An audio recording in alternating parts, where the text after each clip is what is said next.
Muy bien, bienvenidos nuevamente a nuestra clase de Teología del Antiguo Testamento. Vamos a continuar con nuestras lecciones y ahora vamos a pasar a un tema nuevo que se llama la réplica al testimonio primordial. Nosotros ya habíamos visto en las clases anteriores lo que comprendemos como el testimonio primordial de Israel.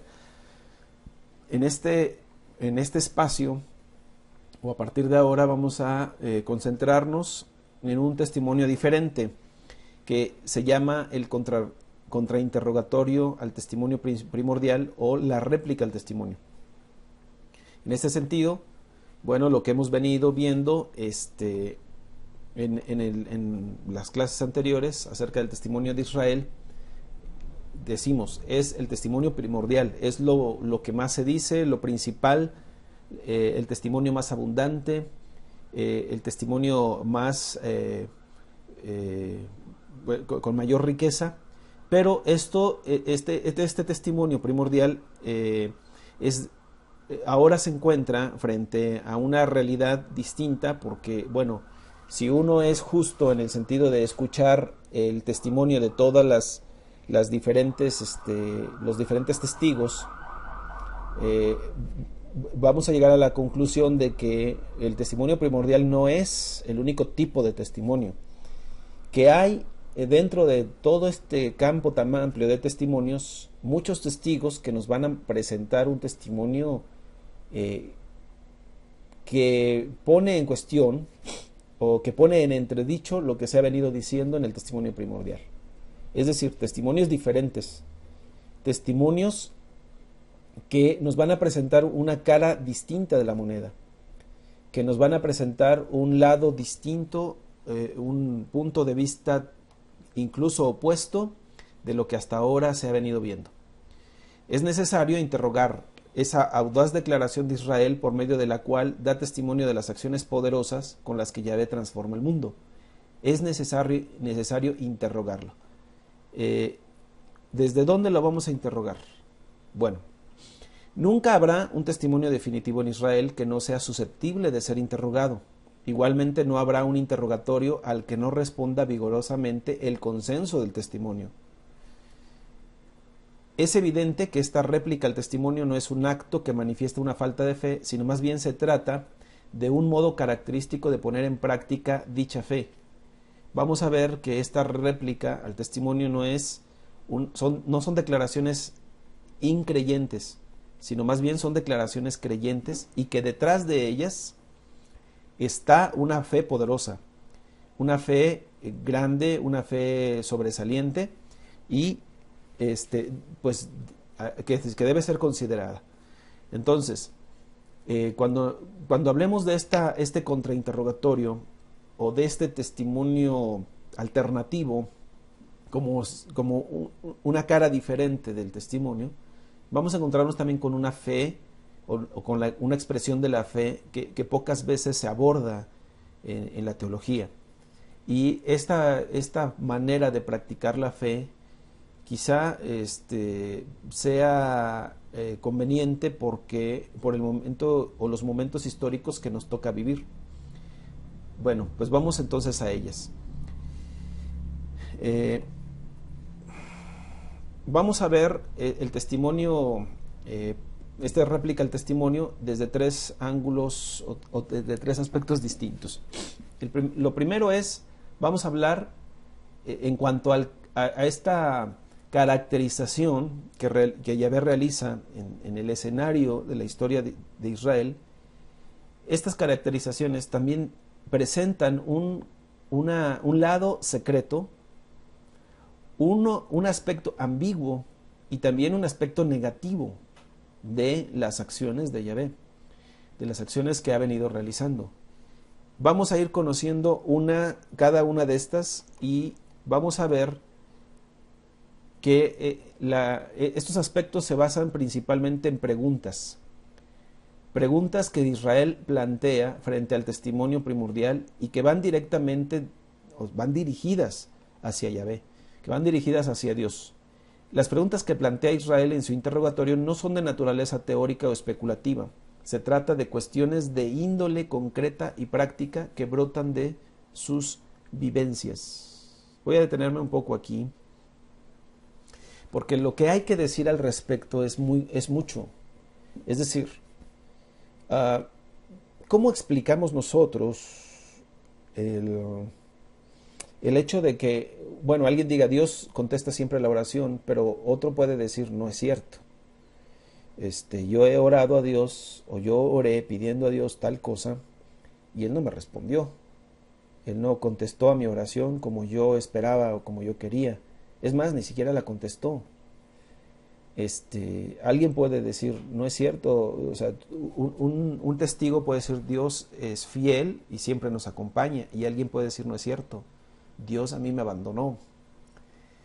Alguien puede decir, no, es que Dios siempre se manifiesta en todas las situaciones de la vida, Dios se ha estado manifestando, y alguien puede decir, no es cierto, en mi vida ha estado oculto. O sea, lo que vamos a ver es que los planteamientos acerca de estas preguntas no son preguntas filosóficas, teóricas, de carácter especulativo. No teorizan ni filosofan acerca de estas cuestiones, sino más bien parten directamente de los escenarios históricos, de las situaciones concretas, de la vida de Israel. Sobre todo estas preguntas que surgen desde un momento específico de su historia, que es el exilio, en donde Israel pues vio la espalda de Dios. Israel sintió la negativa de Dios. Israel se sintió abandonado y se sintió tentado en muchos momentos a acusar a Dios de ser un Dios que no correspondía a su manera de ser, que estaba actuando no como corresponde al testimonio primordial o como se le ha conocido hasta ese momento, sino que ha actuado de manera distinta.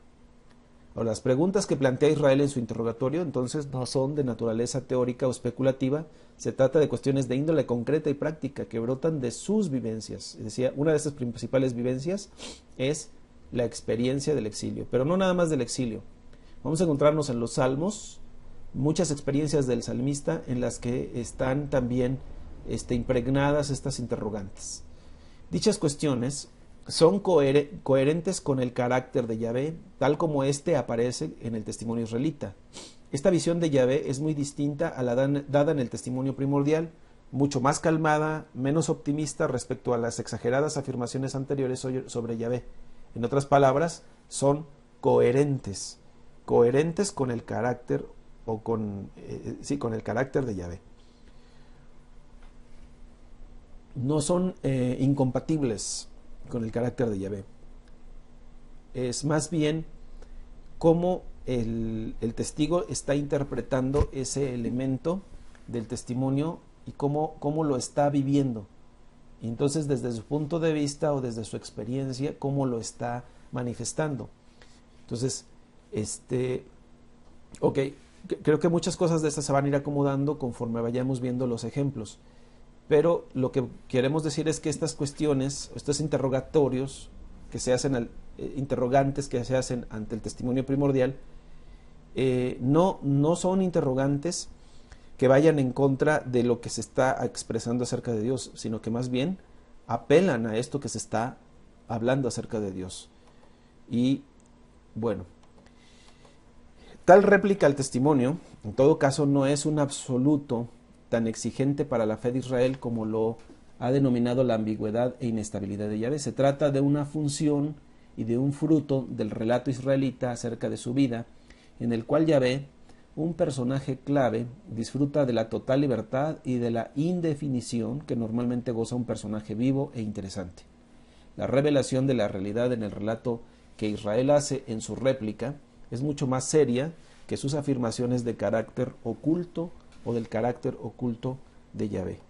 Voy a detenerme un poquito más en la metáfora del juicio, porque una pregunta que uno se tiene que hacer es la siguiente.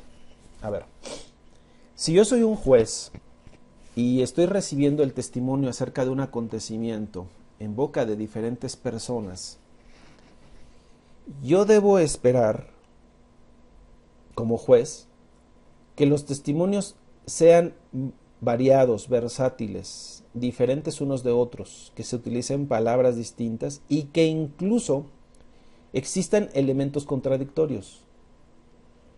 Para un juez es más sospechoso cuando diferentes testigos se presentan ante él y todos dicen exactamente lo mismo y concuerdan, porque eso puede parecer más bien como un complot o como que se pusieron de acuerdo.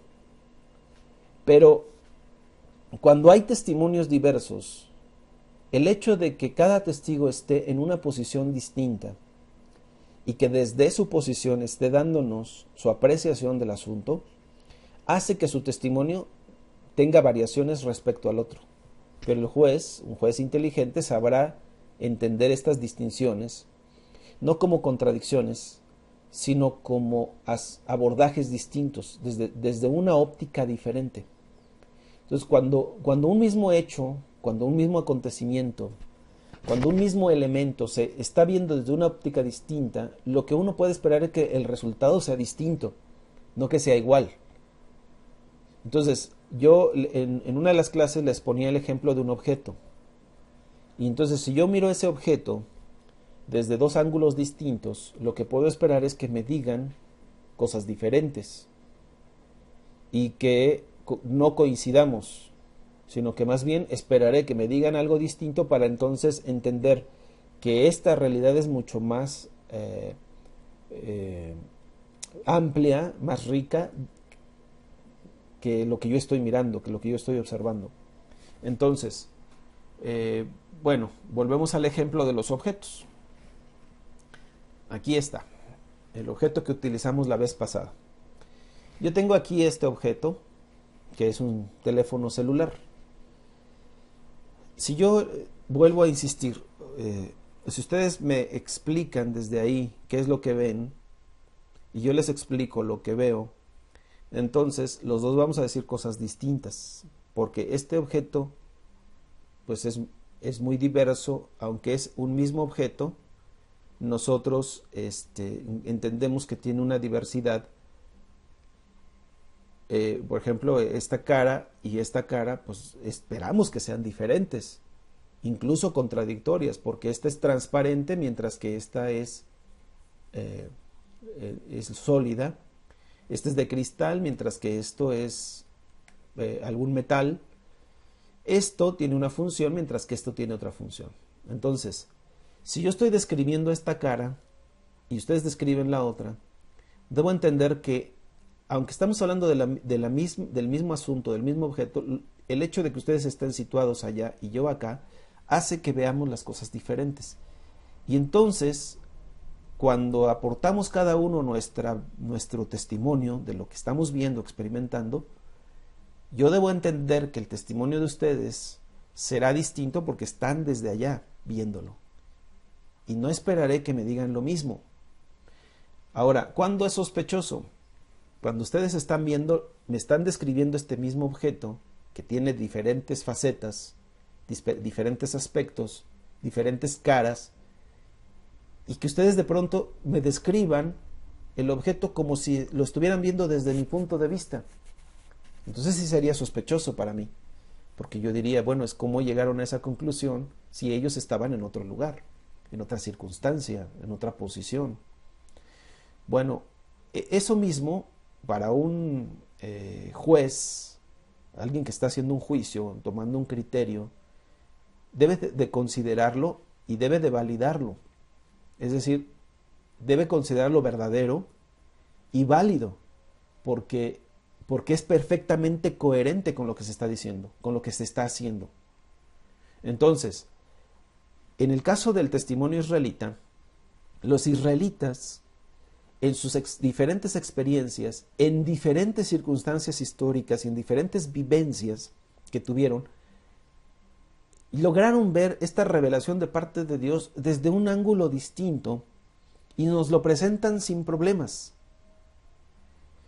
Aunque en ello parece que están contradiciendo el testimonio primordial o están hablando desde una óptica contraria a lo que se ha venido diciendo, ellos no se detienen, no se callan.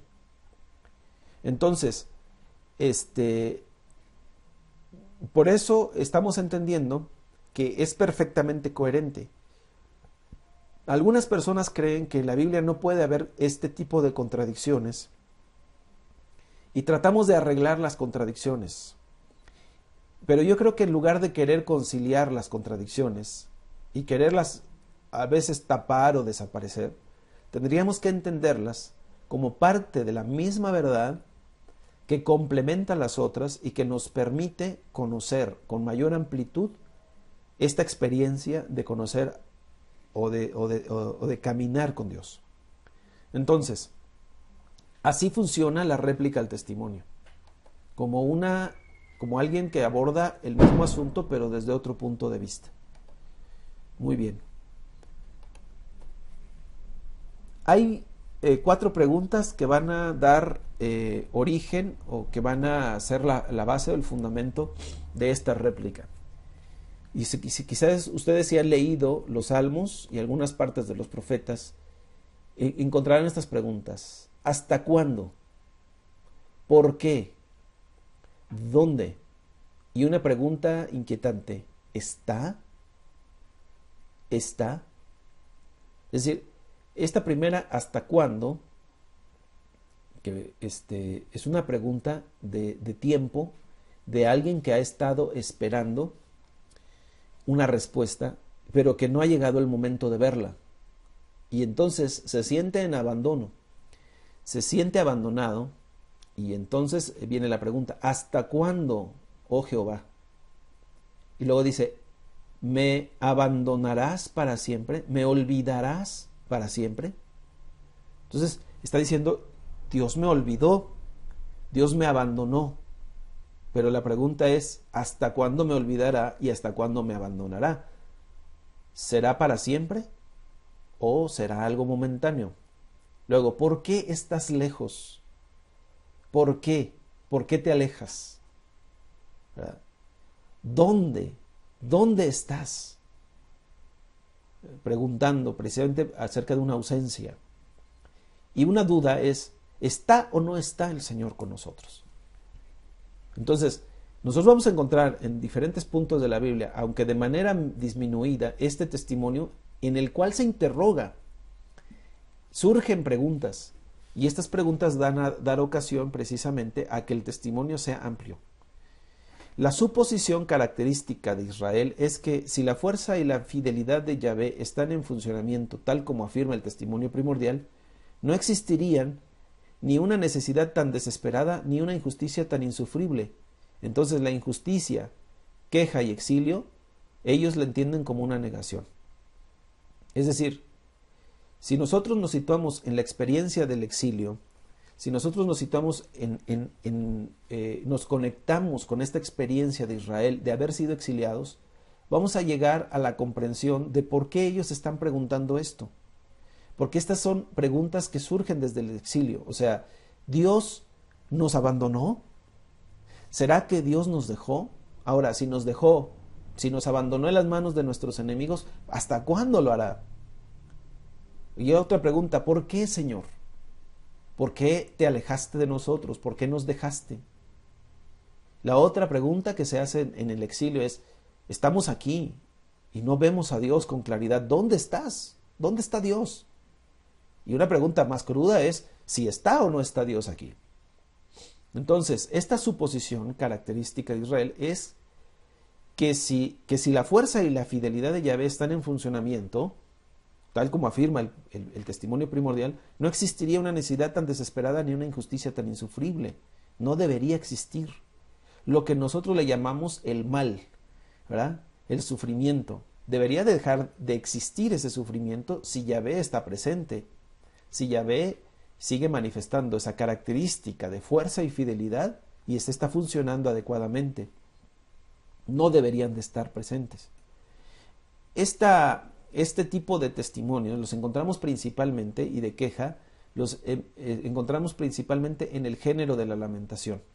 Si uno lee el libro de las lamentaciones, va a encontrarse todas estas quejas, toda esta pregunta. El modo de expresión típico de estas preguntas es el género de la lamentación. La lamentación es una candorosa expresión sobre la realidad de la vivencia que resulta incongruente con Yahvé. Al mismo tiempo es una expresión de esperanza en que sí, y cuando Yahvé actúa, la situación se enmienda rápidamente. Bueno, voy a detenerme tantito, porque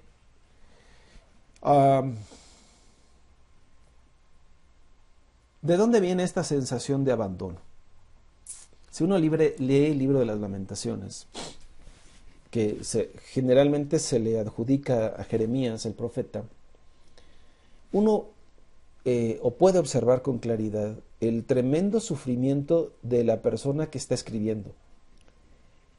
Es una queja continua, son ayes, es dolor, es una queja que brota desde adentro. Y claro, es muy natural y es muy obvio que estas quejas surjan para una persona que está viendo que su ciudad es invadida, que la gente de su pueblo está siendo asesinada, que las mujeres las toman, las matan, abusan sexualmente de ellas, que las mujeres embarazadas llegan soldados y con sus espadas les abren el vientre y brota la criatura que traen en su interior y la madre muere con el niño, que los niños pequeños en el tránsito de los soldados enemigos van corriendo y toman a un niño pequeño, lo levantan y lo arrojan sobre unas piedras o sobre un despeñadero para que el niño muera, que las casas son incendiadas, las azoteas están invadidas por soldados que con sus flechas matan al que pase, que destruyen los edificios más hermosos, que es profanado el santuario, que son saqueados los tesoros y que mucha gente es sometida por la fuerza y llevada, desterrada de ahí y que otros han tenido que huir. Y entonces la ciudad queda, sus calles llenas de sangre, de muertos y desolada, abandonada. No hay quien sepulte a sus muertos, no hay quien recoja sus cadáveres, no hay quien reconstruya esas ciudades. Por el contrario, ya sin murallas, desprotegida, están llegando animales, fieras del campo, carroñeros que vienen y se comen los cuerpos de las personas que quedaron ahí tiradas.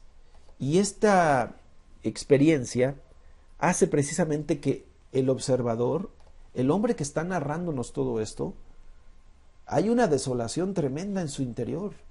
Hay una experiencia de dolor, de amargura, de tristeza, es una sensación de abandono, porque por donde quiera que se ve todo esto,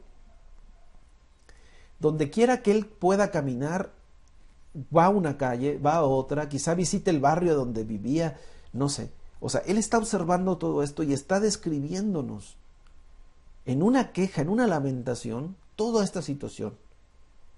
Y claro que dentro de todas estas circunstancias surgen preguntas. Y las preguntas más obvias son en relación a Dios. El ser humano, en su naturaleza, tiene esa tendencia, esa inercia de hacerse este tipo de preguntas. Es decir, si Dios está aquí y es fiel y poderoso, la pregunta es, ¿por qué entonces está sucediendo esto? ¿Por qué si Él tiene a Israel como su pueblo elegido?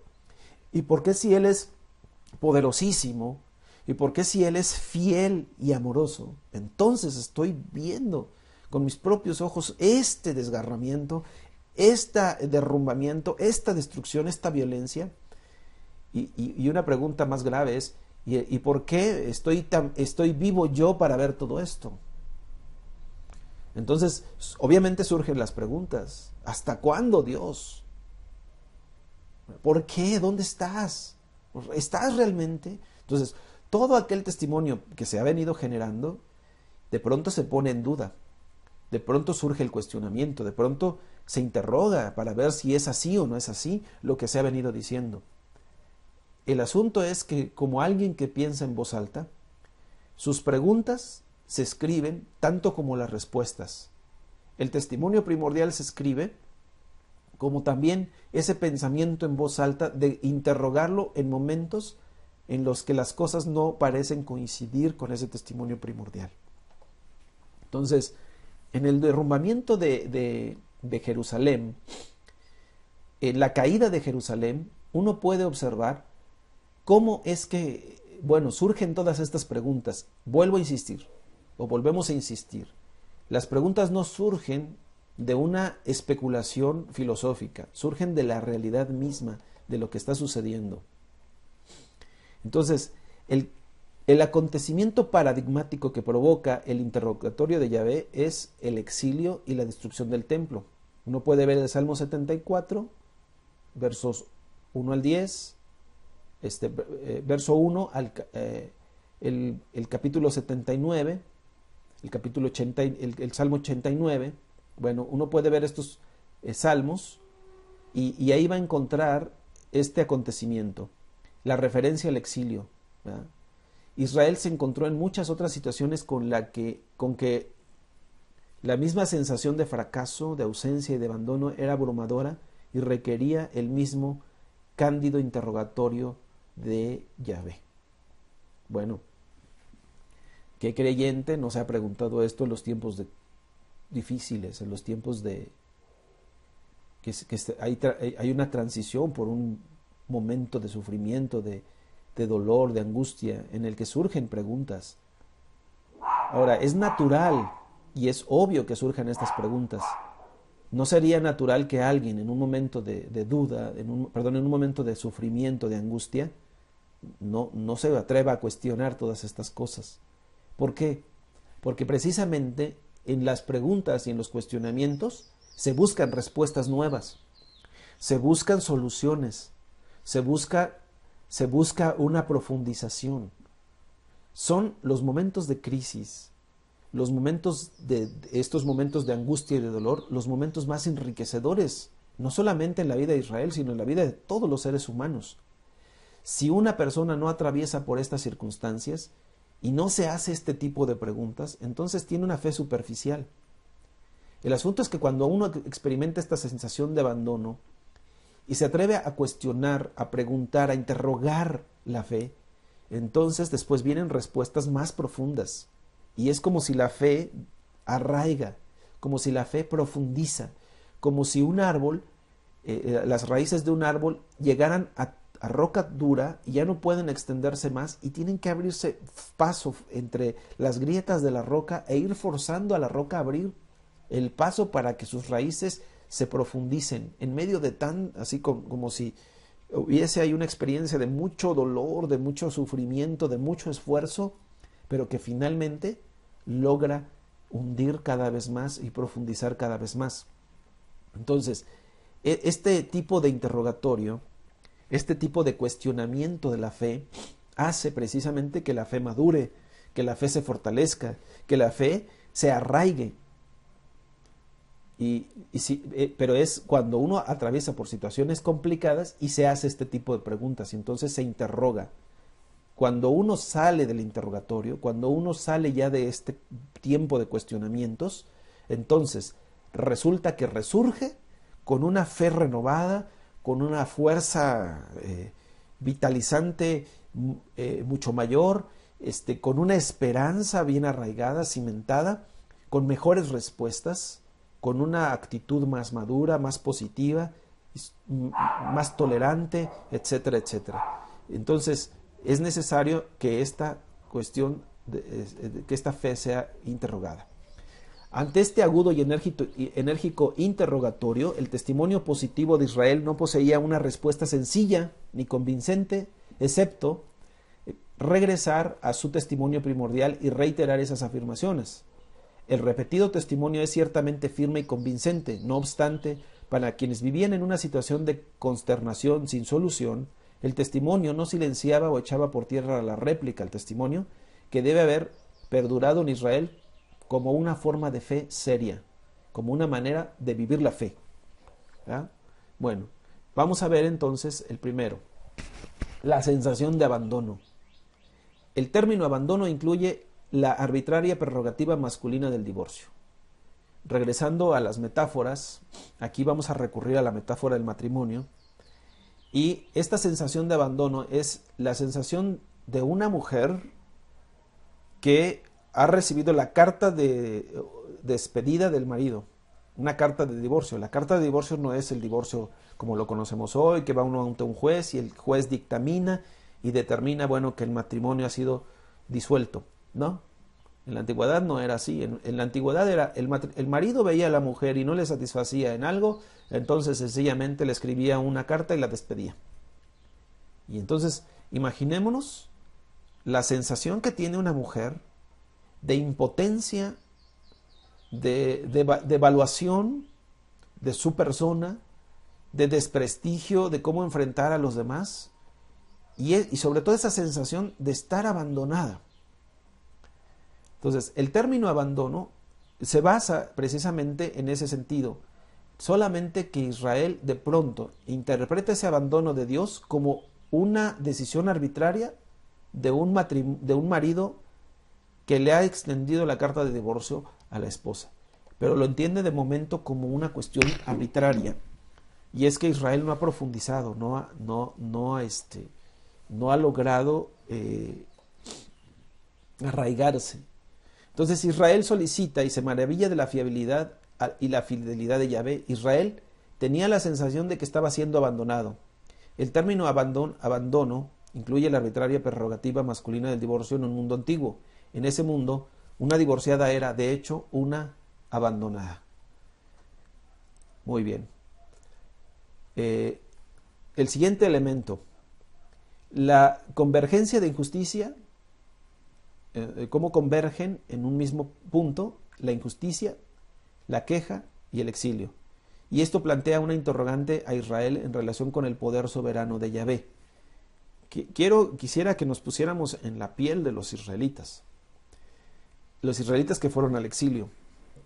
En algún momento ya lo hemos hablado, ¿verdad? Entrar a la ciudad de Babilonia avergonzados, humillados, ver aquella majestuosa ciudad imponente con sus edificios enormes, preciosos, los santuarios que habían construido a sus dioses. Y entonces hay un argumento muy fuerte que viene al corazón de las personas, y es: ¿realmente Yahvé es soberano? A ver, ¿cómo es que el Dios de los babilonios pudo más que nuestro Dios? ¿Y por qué nuestro Dios no nos defendió ante ese Dios? Entonces, ¿será que realmente Yahvé tiene el poder, el control o la soberanía? ¿Será así? ¿O será que hay otros elementos que están por encima de las decisiones y la voluntad de Él? Entonces, Israel se siente víctima de una injusticia ante los babilonios. Claro, se puso con una potencia, no podía ponerse con una potencia tan grande, tan fuerte, tan devastadora como lo era el pueblo babilonio, y ante ellos, pues Israel se ve como un pequeño que está siendo agredido y violentado por uno más grande, y lo ve como una injusticia. Y entonces ahí convergen ese sentimiento de injusticia y de queja y de exilio. Israel lo primero que hace es quejarse con Dios y decir: bueno, yo estoy el más chiquito y me dejaste ante el más grandote, ¿y por qué me abandonaste ante él? ¿Ah? ¿Por qué?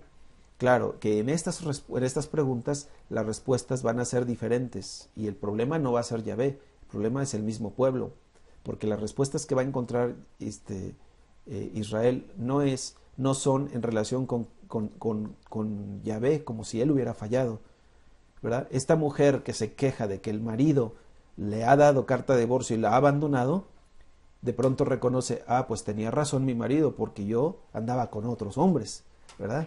Era adúltera, soy una mujer adúltera. Entonces, tiene razón el marido. De pronto lo veo como una injusticia que me haya abandonado así, que me haya dejado a mi suerte, que me haya expulsado de la casa y sin ningún tipo de sustento. De pronto para mí me parece injusto, pero creo que hay razón para que esto haya sucedido así. Es claro que Yahvé desea ser contemplado como alguien plenamente soberano. Eso es lo que significa obtener la gloria o santificar mi nombre. Resulta igualmente evidente que Yahvé desea ser percibido como alguien plenamente fiable y digno de absoluta confianza. ¿Y cómo se logra esto? Bueno, esto es un proceso lento y doloroso, en que el contrainterrogatorio no se lleva a cabo directamente a través de una amplia o aplastante generalización, más bien se desarrolla mediante un proceso lento y atento que consiste en sonsacar los detalles y percibir indicios de incoherencia que afloran en las más importantes afirmaciones. Esto es un proceso muy lento, pero Israel va a llegar a las mismas conclusiones. O sea, ¿por qué Yahvé me ha abandonado? ¿Por qué me ha dejado? ¿Por qué ha permitido? Es más, me ha entregado, así, me ha expulsado, ¿verdad? Y bueno, en un proceso más lento, ya apagados un poco, apaciguados un poco los ánimos, la conclusión de Israel es la siguiente. Bueno, en relación con este marido que me ha dado carta de divorcio y que me ha abandonado, lo que yo puedo decir es que yo desde hace mucho tiempo lo había abandonado a él y había sido infiel, y tiene razón en haberme abandonado y haberme dejado en esta condición. Pero Israel entiende después que ese abandono no es un abandono para siempre, sino que es un abandono disciplinario que busca la corrección y que busca la restauración de la relación. Es decir, te expulso para que veas, para que experimentes qué es esto de vivir sin mí, ya que has querido vivir sin mí, para que entonces vuelvas a mí ya con una reflexión distinta. Si no se hace este tipo de interrogación, si no se hace este cuestionamiento, Israel no va a profundizar. O sea, Israel nunca hubiera llegado a la conclusión de que Dios es fiel, a menos que hubiera hecho estas preguntas. ¿Por qué? Porque uno lo puede ver en Ezequiel, cuando el ejemplo que les daba en la clase anterior, cuando él les dice, tú te prostituiste y te fuiste tras de otros dioses, entonces, ¿qué yo haré contigo? Dice, te voy a exhibir delante de todos ellos y voy a mostrarles a ellos de qué estás hecha y cuáles son tus actitudes y quién eres tú realmente, para que todos te conozcan y sepan quién eres. Pero después de esto, te tomaré y te volveré a ser mía. Porque la pregunta es, ¿haré yo contigo como tú hiciste conmigo? No, sino que yo me mantendré fiel en mi pacto y perpetuaré mi pacto contigo y lo afirmaré contigo, pero no sin antes que tú hayas aprendido la lección. Ahora, para llegar a esta experiencia y esta comprensión, Israel tuvo que pasar por un proceso lento, ¿ah? Tuvo que cocinarse lentamente esto. El exilio duró 70 años. Y es en el exilio donde más hubo producción literaria. Muy bien. ¿Cuál es el contexto del interrogatorio? Mientras que dicha tradición del pensamiento y razón consideraba importante ofrecer afirmaciones generales y coherentes de forma responsable, el testimonio judío valora la disyunción que trastoca la afirmación general y que presta atención a la contradicción como elemento de verdad. Es este exilio. Bueno, un elemento, una experiencia contemporánea de precisamente que ha llevado a también hacer este cuestionamiento es el Holocausto. Creo que de todos es sabido lo que sucedió en la Segunda Guerra Mundial en los campos de concentración y cómo las personas de ascendencia judía en Europa, sobre todo en la Alemania, fueron perseguidos, fueron capturados, fueron llevados a guetos, a campos de concentración y fueron exterminados de manera sistemática. Bueno, se pretendió exterminarlos, que gracias a Dios no fue algo que se logró.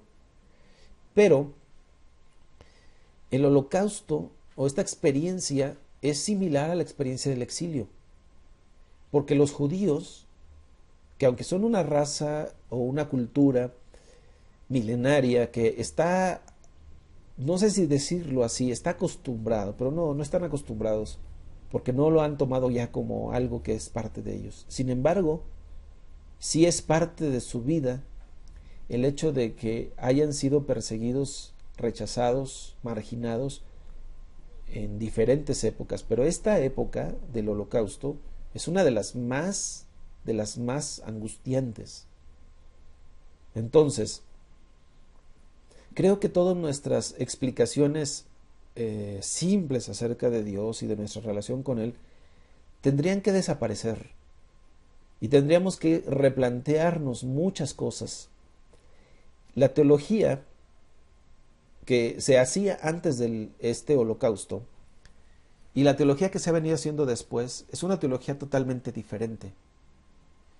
Porque la teología que se venía haciendo antes del holocausto, antes de la Segunda Guerra Mundial, era una teología muy optimista, muy irreal, o sea, sacada de la realidad, abstracta. Y entonces, cuando sucede esta penosa y muy penosa experiencia de la Segunda Guerra Mundial con el holocausto judío, y no solo judío, de todas las personas discapacitadas, de todos los problemas de las personas con deficiencias mentales, de las personas que fueron perseguidas y asesinadas como se me fueron los gitanos,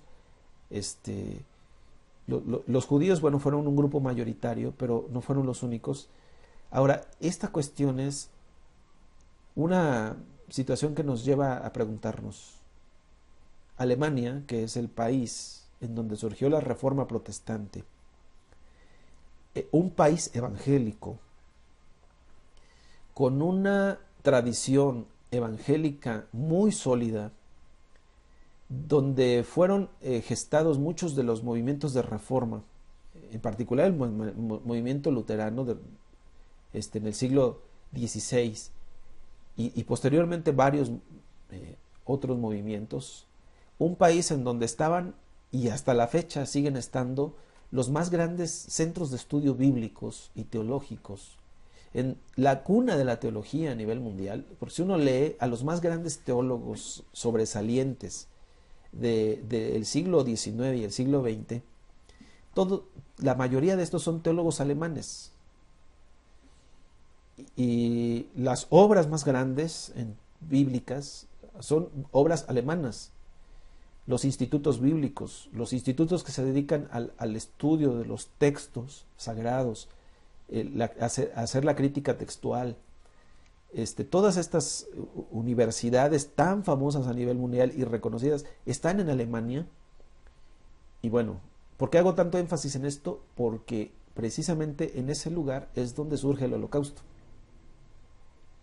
Es en ese lugar en donde se da esta mayor persecución, de lo cual derivamos que la teología que se hace ahí o que se venía haciendo ahí no es una teología comprometida con la vida. Era una teología muy, muy abstracta, muy salida de la realidad. Es decir, el establecimiento de todos estos estudios y estos dogmas desconectados de la vida humana trajeron como consecuencia precisamente una desconexión y una deshumanización completa. Y se persiguió a estos pobres hombres por una cuestión étnica y religiosa, y millones de personas murieron. Entonces, ¿qué tenemos que hacer? ¿Cuál es el planteamiento? Surgen nuevamente las preguntas. ¿Y qué pasó en el holocausto? ¿Dónde estaba Dios? ¿Qué está pasando con Dios? No solamente los judíos se preguntaron eso en los campos de concentración. Dios mío, ¿dónde estás? No fueron ellos solamente. No fueron los gitanos. No fueron los padres de los niños con deficiencias.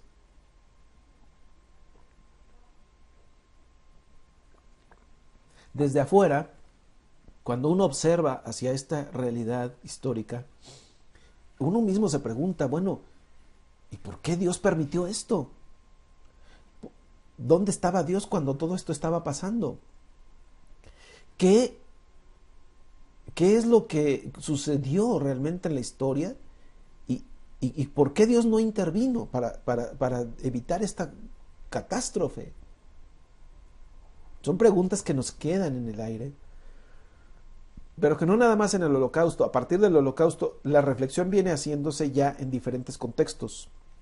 Con las hambrunas en África, con las matanzas en la India, con la implantación de los sistemas comunistas cerrados, todas estas segregaciones raciales que se han dado en Europa.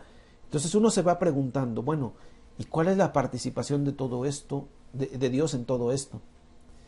Y explicarnos todo esto nos lleva a entender, bueno, primero, no podemos establecer respuestas simples a estas interrogaciones. Porque el que está sufriendo no puede contentarse con estas respuestas simples. Algunos teólogos, creo que un poco soberbios, un poco sobrados, diría yo, en el sentido de que sienten que son omnipotentes, que son capaces de dar respuestas a todo. Yo creo que el más grande teólogo, el teólogo mejor preparado, cuando se enfrenta a estas preguntas, lo mejor que puede hacer es quedarse callado. Porque querer racionalizarlas y querer explicarlas a través de respuestas simples, ni deja bien a Dios, ni deja bien a la teología, ni satisface la cuestión. Entonces, las respuestas simples no funcionan.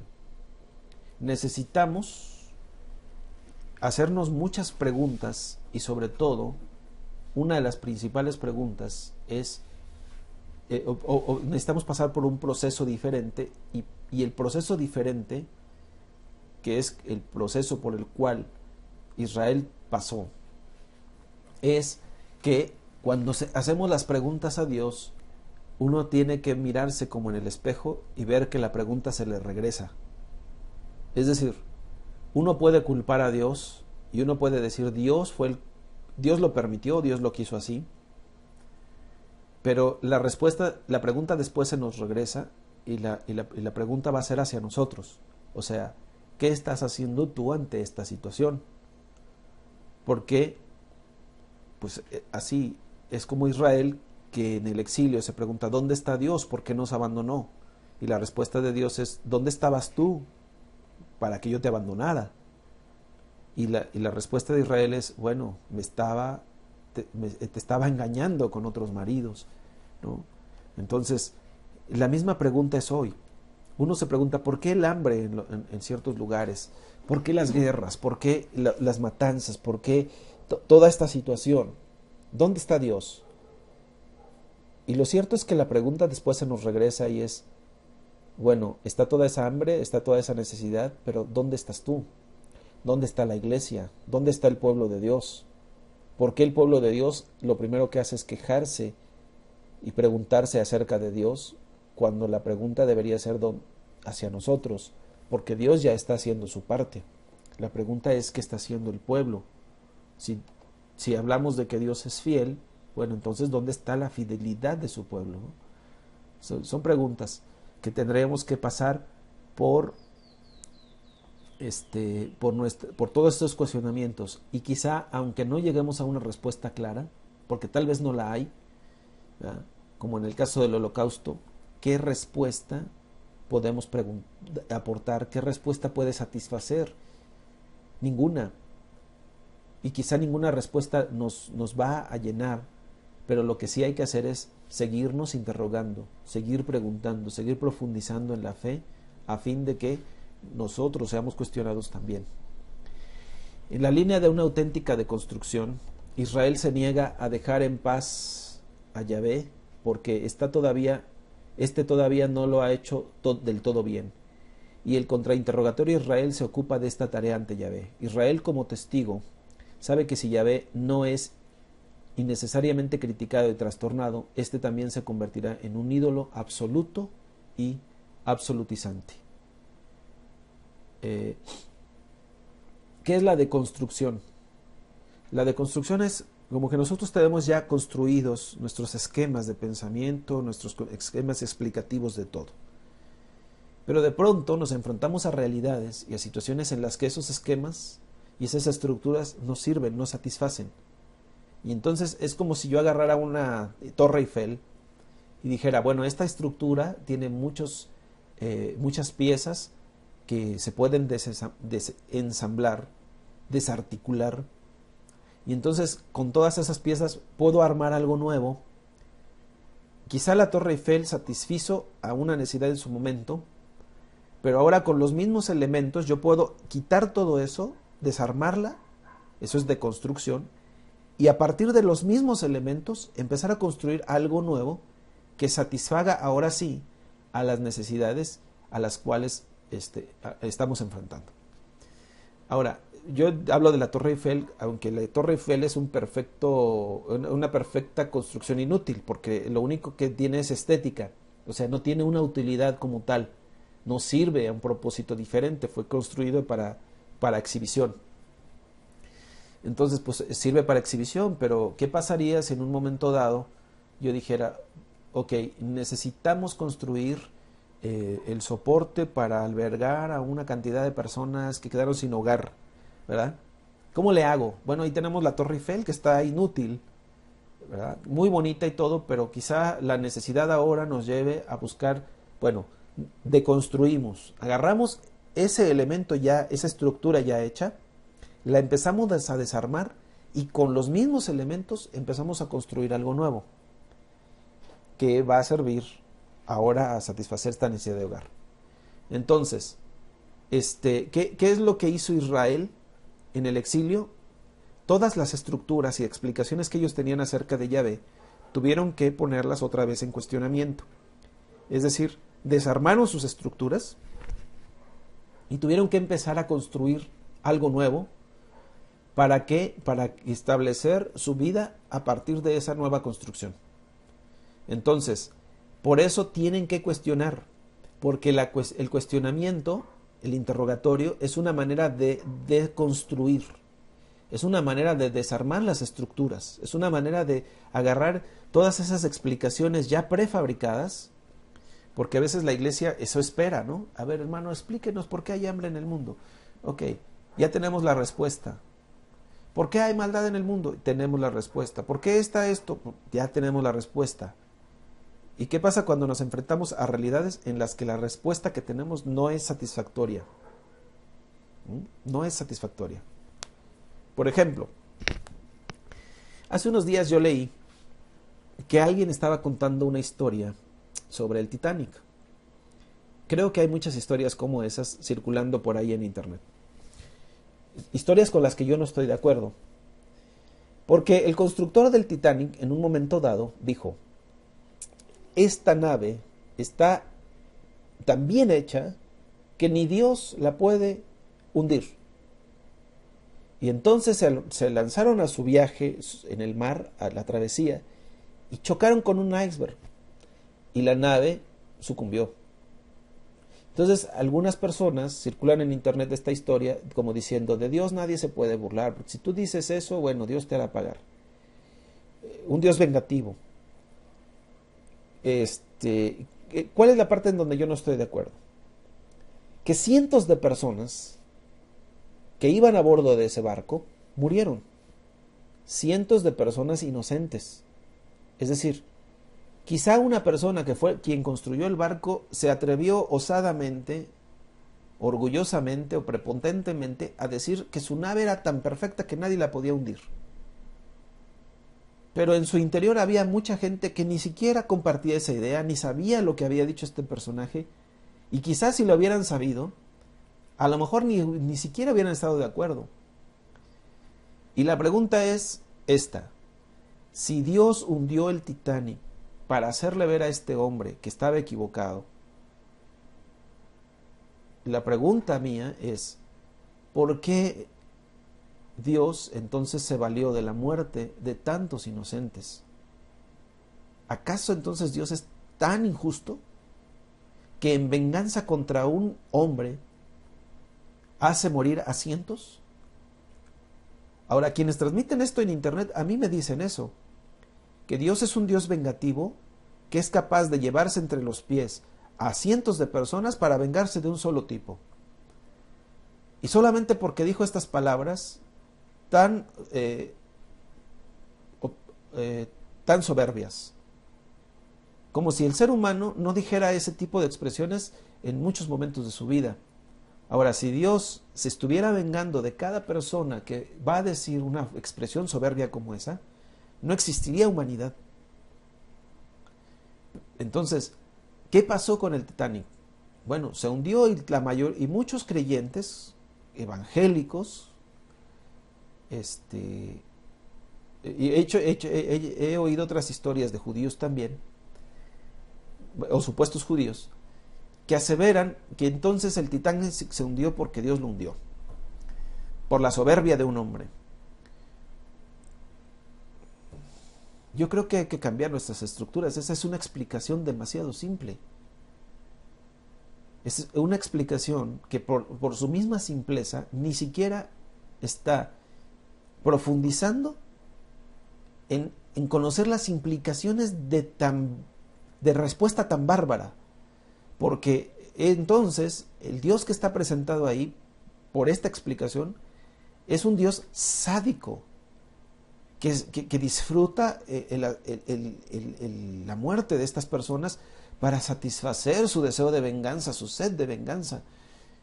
Y no le importan los inocentes. Ahí murieron niños, murieron mujeres embarazadas, murieron de una manera cruel. Algunos en el incendio del barco, otros ahogados, otros congelados, otros quedaron atrapados. Hay historias muy hermosas ahí de sobrevivencia, hay historias muy hermosas de ayuda, de humanidad, de solidaridad. También hay historias muy trágicas de personas que por sus deseos de sobrevivencia pasaron por encima de los otros, mataron. O sea, hay historias de todo tipo. Y si uno dice, en todo eso Dios obró y en todo eso Dios decidió, entonces ¿en qué posición ponemos nosotros a Dios? ¿Y qué concepto tan reducido tenemos nosotros de Dios? De Dios. Yo nada más me pongo a pensar en todas las personas que estaban frente al Señor Jesucristo en la cruz diciendo crucifíquenlo, atentando contra Dios mismo, y Dios en la cruz estaba diciendo, a través de, en la boca de nuestro Señor, diciendo, perdónalos, Padre, pues no saben lo que hacen. El Dios que dice perdónalos porque no saben lo que hacen es el mismo Dios que agarró venganza contra el constructor del Titanic y mató a cientos. El que estaba dando la vida acá en la cruz por amor a muchos, estaba vengándose acá contra un hombre soberbio, matando también a muchos. Es contradictorio. Y esta explicación del Titanic no es inspirada por Dios, esta es una explicación simple. Esta es una explicación que es una proyección humana. El ser humano vengativo proyecta en Dios sus deseos de venganza y se siente gozoso cuando hay una experiencia como esta de venganza. A mí me pone triste que muchos cristianos al leer ese relato se pongan felices y digan, sí es cierto, ese es nuestro Dios. A mí me da vergüenza. ¿Por qué? Porque yo no creo que Dios sea así. Ahora, por eso nuestras explicaciones simples, en un momento cuando nos confrontamos con la realidad de Dios, con la revelación de Dios, tenemos que desarmarlas, tenemos que despedazarlas y volver a construir cosas nuevas, pero no esperar que nuestras explicaciones acerca de Dios satisfagan todo y satisfagan en todo tiempo, y como si fueran la verdad absoluta. Siempre serán acercamientos y siempre serán intentos de intentar comprender la realidad, pero Dios jamás será atrapado dentro de esas estructuras. Entonces, por eso aquí vienen los cuestionamientos. Israel como testigo sabe que si Yahvé no es innecesariamente criticado y trastornado, este también se convertirá en un ídolo absoluto y absolutizante, como es este Dios absoluto y absolutizante que derribó el Titanic, ¿no? Que no es el Dios de la Biblia. En realidad no es cuestionar a Dios, sino cuestionarnos nuestras preconcepciones acerca de Dios contra cualquier ambición totalitaria, triunfalista y absolutizadora. En realidad, cuando cuestionamos a Dios, más bien no estamos cuestionando al Dios verdadero, sino estamos cuestionando nuestras propias preconcepciones acerca de Dios. Es como si nos preguntáramos, ¿esta idea que yo tengo de Dios es verdadera? Ahora, yo les lanzo el trabajo de cuestionarse. Quizá usted haya sido uno de los que transmitió ese mensaje del Titanic u otros parecidos, ¿no? Entonces, cuestiónese, hágase una pregunta. ¿Ese Dios Yo estoy cuestionando ese Dios. Estoy cuestionando al Dios que presentan ahí. Pero no es el único caso. Se presenta ese tipo de cuestionamientos en otros momentos. Yo recuerdo hace varios años que hubo un huracán, el huracán Paulina, que golpeó la costa del Pacífico y causó tremendos estragos en la ciudad de Acapulco. Y entonces yo recuerdo de una persona que dice, bueno, esto sucedió porque Dios quiso castigar a la ciudad de Acapulco, porque Acapulco es como Sodoma y Gomorra, ahí hay de todo, la vida nocturna, hay muchos burdeles, centros nocturnos, la gente va ahí a hacer todo tipo de maldad. Entonces Dios castigó a la ciudad y entonces ahora les trajo una maldad, una destrucción como hizo con Sodoma y Gomorra. Yo cuestionaría esa visión de Dios, yo cuestionaría ese Dios. Yo diría, ¿por qué? Pensando en el Dios de esta persona, diría, ¿por qué tú destruiste o castigaste esa ciudad matando gente inocente ahí?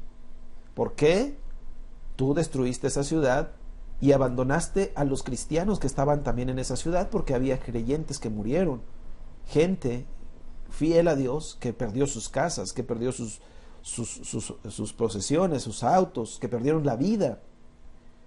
Entonces, la pregunta es esa. Jesús cuestionó estas preconcepciones acerca de Dios cuando les dijo, ¿ustedes creen que eran más injustos los hombres que murieron allá en la torre X? No recuerdo ahora el nombre. No. Nosotros tenemos concepciones de Dios prefabricadas, preconcebidas, prejuiciadas, y nos quedamos con esas concepciones y no nos atrevemos a cuestionarlas. Entonces, el interrogatorio al testimonio primordial no es una interrogación atea, incrédula, o increyente acerca de Dios, sino más bien sirve para cuestionar si nuestras ideas acerca de Dios no son ideas preconcebidas, prefabricadas, simplistas, superficiales, simples, ¿verdad? Y también si nosotros estamos buscando esas respuestas, ¿para qué las estamos buscando? Cuando nosotros nos hacemos esas preguntas acerca de Dios, en Israel no eran preguntas acerca de Dios, no eran cuestionamientos contra Dios, sino cuestionamientos contra sus propios conceptos de Dios, que los pusieron en jaque y de pronto tuvieron que deconstruir lo que tenían para reconstruir una nueva visión. Entonces, esta visión totalitarista, triunfalista y absolutista, una visión totalmente extrema acerca de Dios, fundamentalista, tuvo que ser cuestionada y llevada a un punto en el que ya no era cuestionar a Dios, sino que Israel tenía que cuestionarse a sí mismo.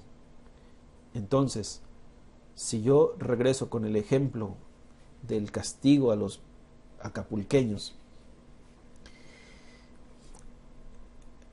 cuestionar a Dios ahí sería como que la persona que hizo este comentario de pronto empezara a cuestionarse a sí misma y se empezara a cuestionar acerca de qué es lo que cree y cómo están sus actitudes frente a los demás. Porque es algo así como si esa persona fuera Dios, él hubiera hecho eso, hubiera lanzado una tormenta contra esa ciudad y hubiera lanzado una contra Las Vegas y hubiera lanzado una contra infinidad de ciudades en las que la prostitución, la degeneración es una fama porque esto está presente en todos los lugares. Pero si Dios dejara que por una hora fuéramos Dios, nosotros acabaríamos con el mundo en un ratito. Y eso debe llevarnos a cuestionarnos si esto que creemos de Dios no es sino una proyección nuestra, una proyección de nuestros propios sentimientos, emociones e ideas, o es realmente la revelación de Dios. Bueno, ahí les dejo este cuestionamiento como tarea. Y nos vemos en la siguiente clase. Que Dios los bendiga.